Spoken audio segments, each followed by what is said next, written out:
defeat in the election for governor of California, and this is how he said bye-bye. Just think how much you're going to be missing. You don't have Nixon to kick around anymore.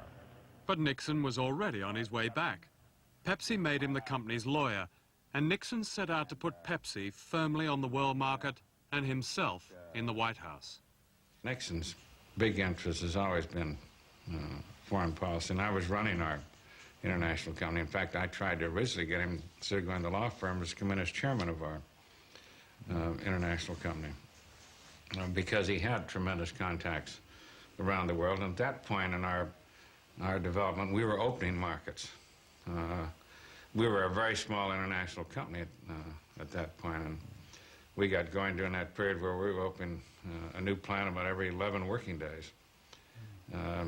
And Nixon was very helpful in opening doors. For example, in Taiwan, we couldn't get in Taiwan because of local competition. They just wouldn't permit it. It had nothing to do with our product or anything else. It just, they didn't want the competition. And I had a meeting with Nixon with Chiang Kai-shek, and that solved that problem. Nixon's worldwide travels during the 60s, partly paid for by Pepsi-Cola, followed a pattern. At each stop, whether it was Beirut or Manila, he would announce to the local press that he would accept the Republican Party's nomination for president if asked to run. Invariably, he would hold talks with a national leader, and Pepsi-Cola's ambitions in that country would be associated with the ambitions of a possible future president of the United States. It wasn't long before Nixon had acquired something of the statesman-like image he needed to get over his checkered past. How long have you been working here at the Kremlin? Like the image of Pepsi itself, he had progressed from the kitchen into the living room.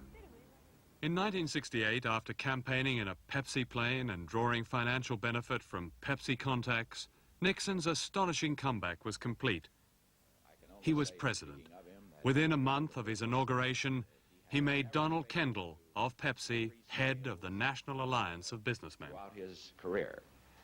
In fact, he is generally known by his, among his business colleagues as the man who pours it on. In 1971, Kendall went to Moscow with an American trade mission. At the Kremlin, Kendall produced a radio in the shape of a can of Pepsi and played it to Prime Minister Kosygin. Everybody laughed.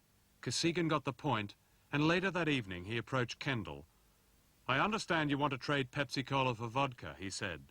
"Yes, sir," said the Pepsi president, and they shook hands on a deal making Pepsi-Cola the first American consumer product to be made and sold in the Soviet Union.